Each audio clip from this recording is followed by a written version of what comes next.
Hello అండి, అందరికీ welcome to my channel. Gongura mutton curry ఎలా చేయాలో చూసేద్దాం రండి.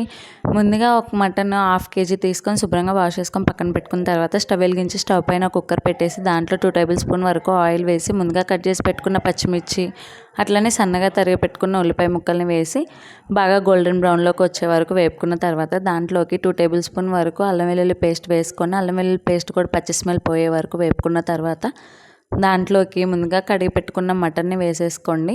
మటన్ వేసుకున్న తర్వాత దాంట్లోకి కొంచెం పసుపు, మీకు రుచికి సరిపడినంత ఉప్పు వేసుకొని ఒకసారి కలపెట్టేసుకొని మూత పెట్టేసి ఒక 5 మినిట్స్ అట్లా వదిలేసేయండి. ఈలోగా గోంగూరని శుభ్రంగా వాష్ చేసుకుందాం అనమాట. శుభ్రంగా వాష్ చేసుకున్న దాన్ని ఒక కళాయిలోకి తీసుకొని దాంట్లోకి 5-6 పచ్చిమిర్చి అట్లనే ఒక టమాటా, చిన్న సైజ్ టమాటా సరిపోతుంది. టమాటా తీసుకొని కొంచెం ఆయిల్ వేసి అది బాగా వాటర్ అంతా పోయేలాగా మగ్గనిచ్చిన తర్వాత ఒక మిక్సీ జార్లోకి తీసుకొని మిక్సీ పట్టేసుకొని పక్కన పెట్టుకోండి. ఈలోగా మటన్ చూసారా ఎలా ఉడికిందో. అట్లా వాటర్ వచ్చే టైంలో కొంచెం కారం వేసుకోండి. వేసుకున్న తర్వాత దాంట్లోకి ఒక టీ గ్లాస్ లేదా ఒక గ్లాస్ వరకు వాటర్ పోయండి. మటన్ ముక్క ఉడకాలంటే వాటర్ ఎక్కువ ఉండాలన్నమాట.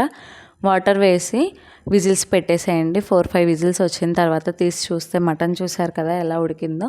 దాంట్లోకి సన్నగా తరిపెట్టుకున్న కొత్తిమీర అట్లనే మటన్ మసాలా వేసి మనం గ్రైండ్ చేసి పెట్టుకున్న గోంగూర బయటని వేసేసుకొని మిక్స్ చేసుకుంటే రెడీ గోంగూర మటన్ కర్రీ.